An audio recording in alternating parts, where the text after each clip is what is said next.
and welcome to the very first fight between Mel and Kokojo here in the Fantasy Tactics Smooth 3 AI Tournament Season 4 Losers Bracket. Here are the teams real quick. You will see that there is a total of 3 priests and 4 geomancers between the 8 of them. So, Michelle the chemist, you are the friggin' oddball here. Anyways, Mel team's first. First he has an Earth Shield, Earth Close Geomancer. Then he has a Geomancer who dipped all the way into Toxiel, notably has Threaten, which she used very well in her previous match. Michelle, the Charming Chemist, and Jessica, the Supporter type priest person. And then Kokojo, he has Kokobo and Kokobo. The 2 male priests notably have Magic Ring, Flame Whips, and Yin Yang Secondary. And then he has Kakabao and Kakobo, 2 female geomancers, notably have Flame Shield. They can get healed by the priest, Meatbone Slash, Throw, and all those other good stuffs. Anyways, these gentlemen are first fighting at map number 2, the back end of Leslia Castle. This is what I'm calling medium-sized map for the sake of being the first map. Looks like we have Mel on the left side in white, and then Kokojo on the right side in black. Mel the Geomancer is up first, does nothing. Female Geomancer going for a Mimic Darevon, which misses. As the Chemist goes for some hot bang bang action, 64 damage, nothing happens. And a Petrify onto both the Geomancers, both at about 38%. So not very likely, but if they happen, they're screwed. Fireball to counteract the little gunshot, triggering Dragon Spirits. As Kokobo throws an Ice Brand at the charging priest, who doesn't do all that much. Chemist catches an haste as only one of the Geomancers gets petrified, and then there's some counter flood. Remedy is quickly thrown onto Kokobo, or Kakaba, whatever. Some melee and some countering from Geomancer and Priest. And then more melee, more counter flooding. Nothing's really happening there. Jessica casting Holy, I think, onto one of Coco's priests. Some throw damage with Fireball and hitting a counter flood. No Petrify procs once again. As we have an Ice Brand, which finally drops one of Mel's Geomancers. Straight melee and a counter onto one of Kokobo's priests as he eats a Holy and dies. Haste Chemist doing her best, throwing Rubies, throwing Phoenix Downs. Geomancer checks himself up real quick and runs away. Haste finally wears off. Looks like we're going for a Raise 2, and that door doesn't even really matter anyways, whatever. It's just kind of a pretty thing. Apparently you can just walk right through it.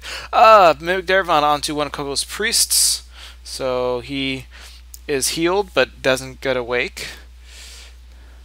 As we have more Ice Brand throwage onto the female Geomancer, who also gets hit by a female Geomancer. Either way, light damage all around. Coco's Priest wakes up from an Ice Brand hit. He tries to get charmed, and that doesn't work.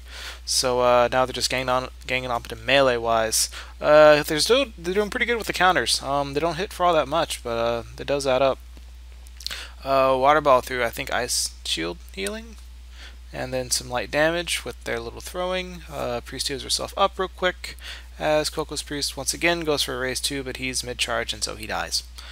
Coco's Priest is about to crystallize right here, as Mel heals up ever so slightly, going for now a Threaten onto one of Coco's Geomancers, which does work. She is now paralyzed, as another one catches a Holy.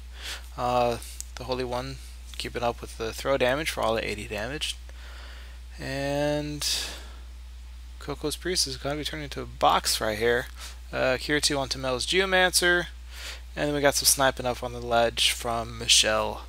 Double panel Mimic Darevon does not work against either of them. Mel's team is just closing in right here. Ice Brand throw with a counter flood, which again no status proc. And Don't Act wears off. Michelle is just doing the sniping thing from up on the ledge, as Geomancer is going in for straight melee, all at 98 damage. Mel showing her up with 126 damage. She throws a Fireball to counter. No counter flood out of her. These ladies do have move HP up and regen, so they're able to lick off a lot of this damage. Mel's Priest is completely out of mana here. One of Coco's Priests is critical, gets finished off by Pitfall. She does have re-raise though. And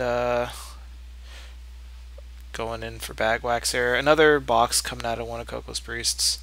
Critical, move HP up, heal back up, picks up the magic ring, goes for double panel Hell Ivy, killing Mel's Geomancer and nothing onto her priest.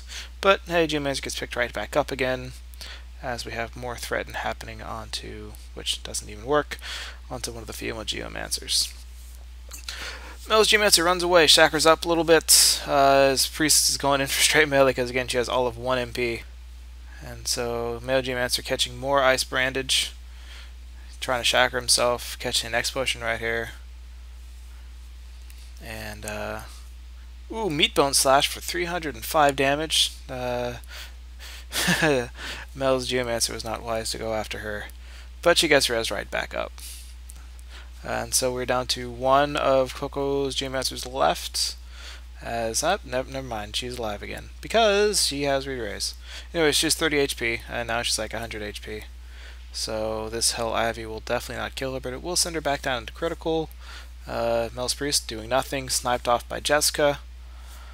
And then we have some more elemental action happening onto Mel's Male Geomancer. Chakra finally happens onto the best compat priest, so she is alive once again with a raise 2, picking up their own little female Geomancer. Jessica doing some more sniping, Mel gaining some gold. And then we have more straight melee onto Koko's Geomancer, who once again does the Meatbone Slash, throwing an Ice Burn onto the female Geomancer in the process. Koko is probably not going to win, but he's not going down without a fight either. Holy crap. Down to critical and finished off with a pitfall. So, Mel wins his first match, and let's see what round 2 has in store for us.